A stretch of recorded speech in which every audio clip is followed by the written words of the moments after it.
Okay, good morning, one and all. So, today we are going to start with a new topic, that is social science, and this topic is all about secularism. So, are you all interested to start with this topic? Yes. So, a little introduction about me before we start the topic. My name is Smriti Bhore, and I have completed my BA B.ED integrated from lovely Professional University of Aguada, and I belong to Department School of Education. So come, let's study a new topic, that is secularism. Now you must be having some insight by looking at the image which is there on the screen. This image shows equality. This shows equality. That means irrespective of the color, irrespective of the hands, irrespective of the size, all hands are up high in the air, right? Now, from you must be wondering, secularity is okay, equality is okay, but from where does this word secularism come? Now, you must be remembering, what do you mean by fundamental rights? Fundamental rights are the part of Indian Constitution, and secular word, which is a word, secular word is used in our Indian Constitution. So secularism is a part of Indian Constitution and it's a part of fundamental rights as well, which means that India is a secular country. Now, before we proceed, there's an introduction about all these stuff. Like, these acts of discrimination takes place more easily when one religion is given the supreme power, official recognition by the state at the expense of any other religions. With this means that if India is a country having Hinduism, then Hinduism is given the extreme power, the official recognition. And if any other religion is dominated, then it will be having its center. This means that clearly no one would wish to be discriminated at the expense of other, which means in Hindi, in literal meaning, which we mean that कि India secular country कैसे है जहाँ पे सारे caste, creed, religion are one and the same and equal in the eyes of law. By this we mean secularism, and this secularism is an act known as India is a secular country. That means we can also see from this slide that unity, equality, rise above, together we are strong. Yes, and then again we can see through this image that we are Hinduism, Jainism is there, Buddhism is there, Sikhism is there, Islam is there, Christianity is there. But the end, what are we? We are Indians. We are humans. So come, let's study more on this topic. Now, before we proceed, let's know something about case study. We need to have a very strong case study to, expand the concepts much better. Now, for example, the example is there on your screen. Let's imagine that you're a Hindu or you're a Muslim, or let's say any other religion which is living in a part of USA. Now you know USA, America, where Christianity is the epicenter and main religion. Fundamentalism is very powerful. Now suppose that despite you are having a green card, you are a US citizen, no one is going to no one is willing to give you your rent house for free. No one is giving you rent कि आप हमारे यहाँ पे घर पे आके रहो, free में रहो या पे करके रहो, because you are Hindu, you are Muslim, you are Sikh और any other religion, you are not Christian, right? So how will you feel? What will be your thoughts? Just think for a few seconds and just think how will you feel, what will be your thought. Just think on this topic for a few seconds. Now, naturally, it's very natural that you will feel angered. Your anger could take two forms. Now, there can be two forms.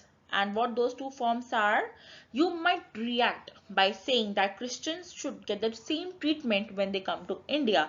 Now, this type of act is known as retaliation. You are trying to retaliate. You are doing for tit for tat, which means jaisi karni waisi bharni. It's okay. No issues. Let Christians come to India and then we'll do the same to them. We'll not give them house, we'll not give them places to live, no rent, nothing. So this form of anger is first form of anger, that is retaliation. आप tit for tat करोगे. And then it can take another form as well, which is known as equality. You will stand for equality, you will stand for justice, you will say that whatever is happening, we should end this type of discrimination, we should start a fresh new thing. So this type of retaliation is the second part, and it's known as equality, that everyone is equal in the eyes of law, and government has said that yes, India is a secular country and it is a part of our Indian constitution. So basically the feeling that you'll say, no, this cannot happen, we have to be equal. If I'm Muslim, if I'm Hindu, if I'm Sikh, if I'm Christian, if I am Buddhist, if I am Jain, no matter what is my religion, this type of discrimination should end. Each and every people should have equality in the eyes of law, and government of India has justified this thing with the help of Constitution of India. Article 15 is there, freedom of right, freedom of speech is there. So this is not an anger, this is another part, so this essence is known as secularism. I hope up until here the topic, the idea of secularism is clear to all of you. Now let's move to the other topic, that is this image. What does it show? We have already discussed it earlier that this image shows that हम Hindu हैं, Jain हैं, Buddhist, Sikh, Islam, Christianity, no matter what is our religion, but at the end we all are Indians. We can see Indian in the white line. Yes, we all are Indians. We are a part of India. We are citizen of India. So this image show that although we are divided by religion, at the end we are having a very common country, that is India. And having that feeling that we are a part of India, we are a citizen of India, that is the actual meaning of secularism. So that we don't discriminate, judge, anyone on the basis of their religion. Now, a very, smart and short and crisp definition about secularism is that a secular state is one in which a state, now by the word state we means that government. Now this state doesn't mean Karnataka state, Punjab state, Bangladesh state, or Chhattisgarh or Haryana. No, we are talking in political terms, in political sense. Whenever we speak of state, that state means the India state, the entire government of India, right? Now the central government or the supreme government, whatever it is, we call that does not, now it does not officially promote any religion as the state religion. Now there will be a quiz at the end of this video. Must watch this video till end and attempt that quiz to enhance your concepts more clearly. So now we saying that a state cannot officially promote any religion as the state religion. But like for example, this is a very general case study. Do not take it otherwise. In South, we have majority of South Indians, but that doesn't mean that other people or other religions do not reside over there. No, all are Indians in the eyes of law, and all are Indians in South India. Similarly, coming to northern side of India, we majorly have Punjabis, but that doesn't restrict any other religion to come and stay and live in Punjab, have a job, have employment, have a free living. That doesn't restrict anyone. So any religion cannot promote, any state cannot promote any religion on the basis of them. In Indian case, secularism involves both separation and intervention whenever needed in religious matters. So now we're talking only about Indian case. India का मकसद क्या है secularism में? That whenever necessary, state will interfere into religious matter, and wherever it is not necessary, state will separate it. So they are playing a dual role. Now what is secularism? That Indian constitution allows the individuals the freedom. Now this is very important, that yes, we are getting that freedom to live by our own beliefs, our own practices, like we interpret this, like in keeping with the idea of this religious freedom for all. Now what strategy India has adopted? It has adopted a very basic and a very good strategy, that it is separating. There is no linkage, no association, no bonding. It is separating the power of religion from the power of state. Religion कुछ भी करे, state will not involve in it. State का कोई role नहीं रहेगा. But yes, wherever necessary, it will interfere. I will be giving you examples. In the meanwhile, you also need to think what all examples you can recall from this statement, right? So secularism refers to this separation of religion from separation of state. Religion अपनी जगह, state अपनी जगह, सरकार अपनी जगह, politics अपनी जगह, religion अपनी जगह. Very basic and simple meaning of secularism is this. Now, it is important to separate religion from the state. We can see over here there is a breakage, that religion is on the left hand side, state is on the right hand side, means it is not linked, it is separated, it is divided. Now why? Any question will come arise, why? The reason is, I'll be telling you in the further. concepts. Now, our constitution allows individuals the freedom to live by their religious beliefs and practices. If you're Hindu, you can follow Hinduism anywhere in any part of the country, irrespective of any other thing. That means you have all the freedom. If you're Hindu and if you're in Goa, Goa is a place where Christians are majority number. But if you are Hindu, you can practice Hinduism in any part of the country, which means the state will not interfere. You might be Hindu, you might be Christian, you might be Sikh, you might be Jain, Buddhist. There are so many religions in India. So आप कहीं पे भी हो, government is giving you that opportunity, that freedom, that religion and politics, they don't go hand in hand. They are two different separate things. Now I asked you one question that it will be separated. Now why? What will happen if we will not separate, and what will happen if we are separating? The answer lies in this slide. It is important for a country to function democratically. Now by the word democratically, we can understand that democratic means your 8th standard students, you must be having idea that democratic means for the people, of the people and by the people, right? सो अगर country को अच्छे से function करना है तो उसको छोटे मोटे रिलीजियस मैटर्स में it shouldn't interfere. And what will happen if it will not interfere? This will avoid discrimination. Yes, the very first and basic point is discrimination जो आज तक इंडिया में चलता आ रहा है. And then coercion. Now coercion means if you are forcefully telling someone or if you're forcefully doing something for someone, आपको कोई force नहीं कर सकता है. At times killing of religious minorities, we had so many examples from the past that took place because of the state and religion part. Let's not go that much deep into that, but this is just for your general knowledge that it is very important to separate religion and state. That means government, politics and religion different, because आप discrimination से बचोगे. Naturally discrimination से कैसे बचोगे? If a religion is dominating, then naturally it will impose its concepts on you. आप coercion से बचोगे. Now coercion means forcefully trying something on someone. You will not be forcefully try to follow Hinduism only, Christianity only, Sikhism only, or any other country. You have full freedom and right to preach whatever you want to do, and there will be no killing of religious minorities. This is a very important point, students. You may note down this anywhere in your copy or any piece of paper, right? Then it helps to prevent tyranny of the majority. Like I have also mentioned here, tyranny of majority. Now tyranny comes from the word tyrant. Tyrant, who can we call tyrant? We can call Adolf Hitler, who was the Nazi party, Germany which Nazi party thi. He was a sort of tyrant for Jews. Yes. So tyrant means a person who is sort of a leader, but he is not having good intentions. He is a tyrant for most of the people. So it helps to prevent tyranny of the majority. Here majority come is the meaning of dominant, any sort of dominant religious groups, right? So they cannot dominate you. It upholds our fundamental rights. Till now we all are very much clear that what our fundamental right is all about. Right to equality, right to freedom, right to speech, right to, we have 6 fundamental rights, like right to freedom, walk, each and everything is our fundamental right. We have 6 fundamental rights. So yes, it is very important to separate these from the state.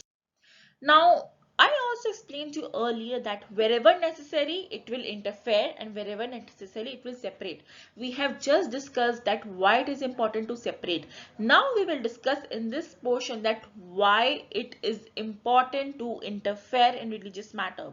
There are 3 pictures on the screen. You may pause the video and have a deeper look on the screen, and you may think for a moment what these pictures are trying to tell us. We can see no discrimination is taking place. Then we can see he is a person, he is a Brahmin. And then she is a sweeper, which means higher caste and lower caste. Then we can see a caste system. A higher caste is giving water to drink to a lower caste with the help of this water candle, right? So what does this simplify? What does this mean? Wherever necessary, government will interfere into religious matter, and this is a perfect example of untouchability and discrimination. We all remember that in Hinduism was divided into four varnas. It was divided into Brahmins, Kshatriyas, Vaishyas, Shudras, and the last varna system was the untouchables, जिसको बोलते थे दलित, right? So this was a part of Hinduism, and this system had been followed since so many centuries and years. So now government, what it did, being a government, and this is a religious thing, ये Hinduism में था, so this is a religious thing, and being a government, it interfered into this religious thing.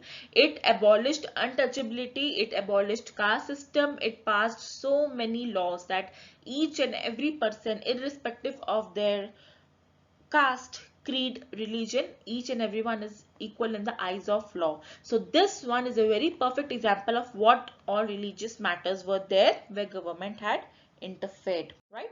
Now, one example of secular India is there from the slide. Like a group of friends are going on a bicycle or a motorcycle or a scooter, and then one person is wearing helmet, which we can see, and then person is a Sikh who is wearing a turban on his head, and now they are having a conversation. Please wear your helmet, Sardarji, or else government will fine you. They will issue a challan against you. Then this person who is a Sikh saying, no, my turban is my helmet. I cannot remove my turban in order to wear my helmet. So they are following their religion and government is not saying anything. This is one of the most finest examples of Indian secularism. Now think and decide for yourself. What do you think? Is India a secular country? Is India a dominant country? And what is India according to you? You need to think, write and mention all those thoughts and ideas in the comment box. Now, from where does the word secularism comes? We have already discussed it comes from the Constitution of India, and how the Constitution of India is making it mandatory, compulsory for a state to be secular. According to the Constitution, only a secular state, जो state secular रहेगा, only it can function properly and realize its objectives. Now, Indian government is very much trained to work in different ways to prevent these kinds of dominations from the powerful religious minorities and majorities as well. So what it does, it uses a strategy to keep itself away, and wherever necessary, it creates a link, it interferes. So up until here, I hope the idea of secularism, why it is important to interfere and why it is important to keep yourself away, these three concepts which we have discussed so far is clear to all of you. Now, in this secularism, the meaning is some members do not dominate other members of the same religious community. For example, if I am Hindu, you're also Hindu. Somebody else is Hindu. If I am low in power and if you are higher in power, you cannot dominate me, irrespective we are having the same religious community. Then again, one religious community does not dominate other religious community. आप same में भी dominate नहीं कर सकते हो, आप other में भी dominate नहीं कर सकते हो, आप dominate कर ही नहीं सकते हो. This is known as the secularism in India. The state. Now the state means the government does not enforce any particular religion as the state religion or national religion. Now think, आप सोचो, which religion does India have? People say India is a multicultural country. India is a multilingual country. So does India have any particular religion? The answer is no, it doesn't have. And the answer lies in this point, because the state does not enforce any particular religion. Each and every religion is one and same and equal in the eyes of law. The Constitution of India says so. And the state does not take away the religious freedoms from individual. What is your freedom as being a religious person? The state cannot take away. The state will not say that don't celebrate Janmashtami, don't celebrate Muharram, don't celebrate Easter, don't celebrate Christmas, don't celebrate any religious Guru Nanak Dev Jayanti, don't celebrate anything. State is not taking the power from all of you. State is giving you the power. And this is known as freedom of religious functions. Now, why India is called as Hindustan? Hindustan is a Hindi word for India. India is secular in terms which we all know that it is not allowed to promote any religious activities or declare any one religion as the state or official religion. In USA, we have one state religion known as Christianity. In Dubai, Middle East, Iran, Iraq, we have Islam as the state religion. But when it comes to India, it is having no state or no official religion.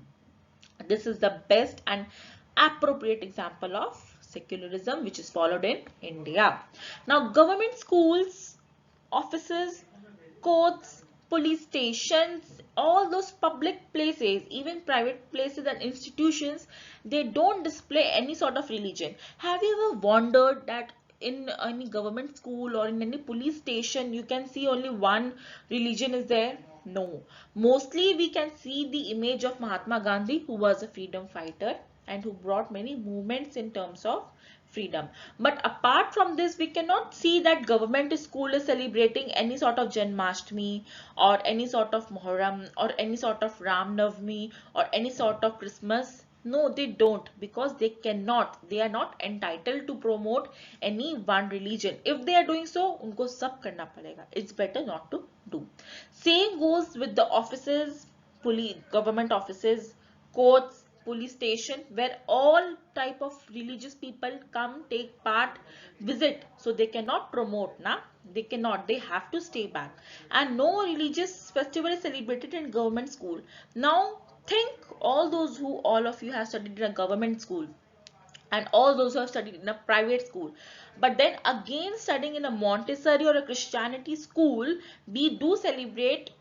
Yeah, it does take place that Easter is celebrated, Good Friday is celebrated, and Christmas is celebrated. But when it comes to government school, no such festival is celebrated. So you need to think openly that India is called a secular country, why it is called Hindustan, and all of you need to comment down in the comment box.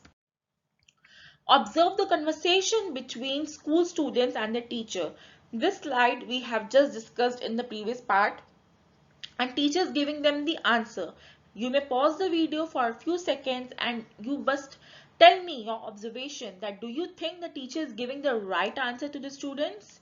If you want, you may pause the video, have a look at the conversation, and meanwhile we'll be moving to our next concept. Now this map, now this is a map which is showing India and all of the countries of the world where state and the religious are being followed, where there is no state religion and where there is no data.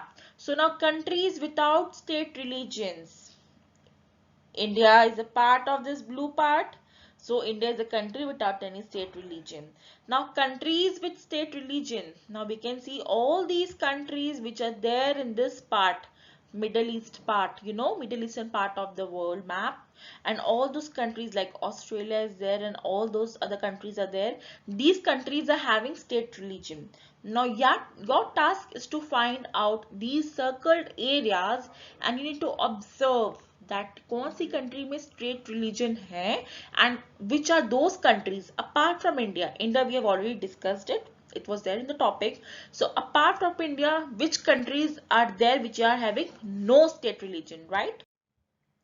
And now how the concept of Indian secularism is different from Western secularism. Now if there is Indian secularism mentioned in the Constitution of India, that does not mean that ye Indian secularism will apply to the entire part of the world, entire globe. No, right? So how it is different? Now we can see that you need to think of any 2-3 religious or social movements or incidents that happened in USA. The answer is Black Lives Matter. Yes. LGBTQ movements, lesbian, gay, bisexual, transgender and queer movements are also there. कितना कुछ होता है. Every day parades are being there. Every day new movements and reforms are being taken. But do you ever thought that government is taking any sort of interference in it or not? No, absolutely. There is no involvement of government. So that is Western secularism. It is strictly very different. In such cases, the government of USA did not interfere and kept state and religion totally separate. Had it been in India, yes, Had it been India, India would have taken interference. Can anybody think of all those movements in which India had taken part? The recent one is the farmer protest. Although it was a national protest majorly done by the farmers of Punjab, Haryana, Andhra Pradesh, Maharashtra, and Bengal, but then again it was based on a religious protest, but then again India had taken interference in this, and it abolished it repealed all the three farm laws. So but in the case of US or any other foreign country, the first amendment means the change of its constitution. It does not allow to make any laws that establishment of any religion or prohibit free practice of any religion. In literal means, matlab simple bhasha mein we can say that in Western countries, those countries do not involve. They are strictly separate. Religious जो करता रहे, government will not interfere. जो भी हो जाए, you know.